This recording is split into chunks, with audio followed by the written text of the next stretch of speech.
Hi everybody, it's Dan from Heresy Wargaming, and in this episode we will be unboxing and putting together, constructing a Grey Knight Nemesis Dreadknight. So I'm going to do one video all the way through. I'll be speeding up most of it, so it will be quite a quick video, but I plan to do a few conversions on this kit, so I'll talk you through those as and when I get to them. For the project I'll be using a cutting mat on a stable work surface. I'll be using Contactor Professional Revel glue, craft knife, X-Acto knife, whatever you like to call them, just a simple knife, and some clippers, some plastic clippers. I've also got the main box and some leftover spare Grey Knight pieces. I don't plan to use all of these, of course, but I like to keep a collection of them at hand. If you see there, I've got a few different heads. Come on, focus. A few different heads. I may be using that one. I think he looks pretty cool. I think he's the apothecary head, but I think I might be using him instead. He's got a few different bits there that would look good as targeting arrays, or whatever you might call them. So I might use him. I may also be using a few bits and pieces to change the base around as well. I've got a few bits and pieces here that I might stick on, but we'll see how it goes. So yeah, let's get on and get this model out of its box. So, got a monster base, or what we call it, creature monster base, just the standard base. I might be mucking about with that in future. We've got lots of grunt.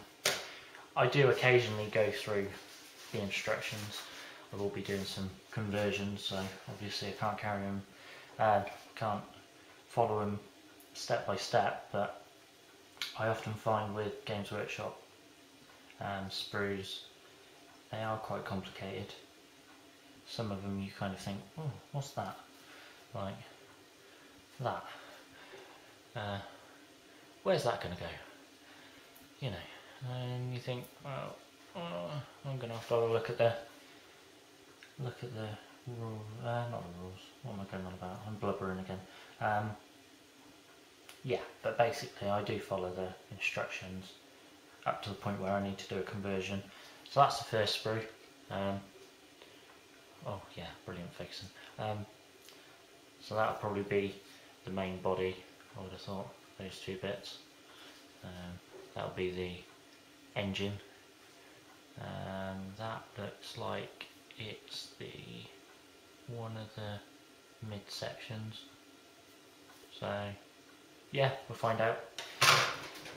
The main conversion that I want to do is change the Nemesis foresword or greatsword, or whatever you call it. I'm going to combine it with the whatever you call it, demon hammer.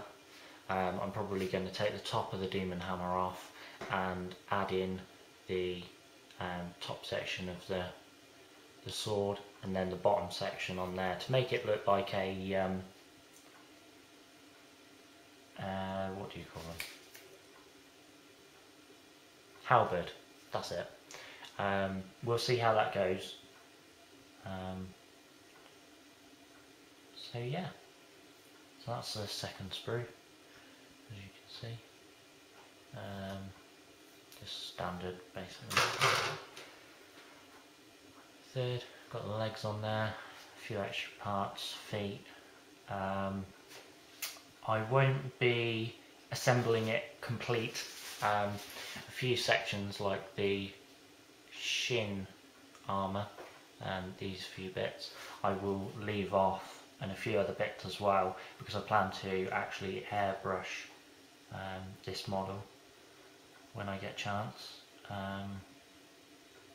So those, as you can see on the box, the heraldry goes on the shin pads, so I'll be spray painting those.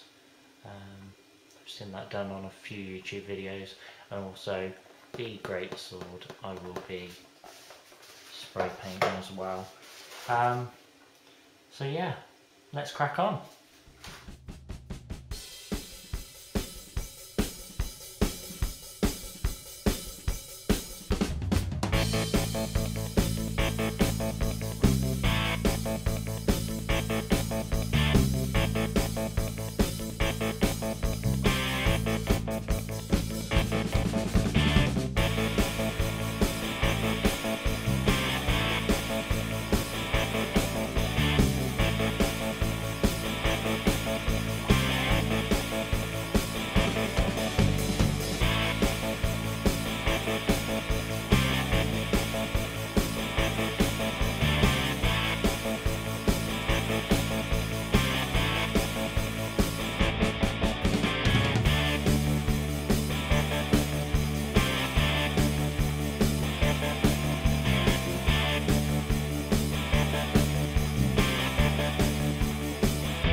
Find that when I'm gluing especially any plastic model together,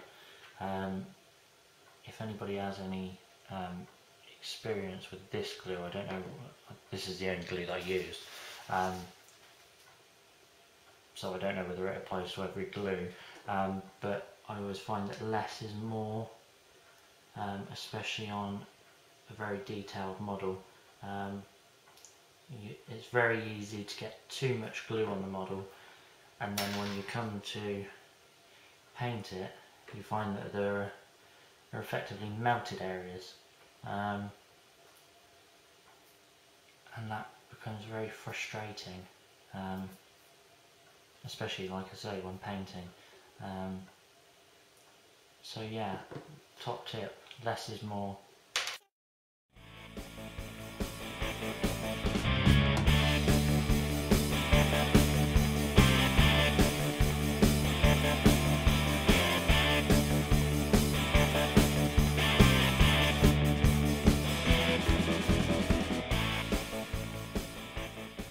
Feet done.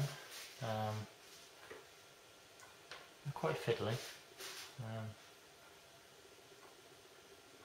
They look quite good. Quite simple, easy to put together, but yeah, fiddly.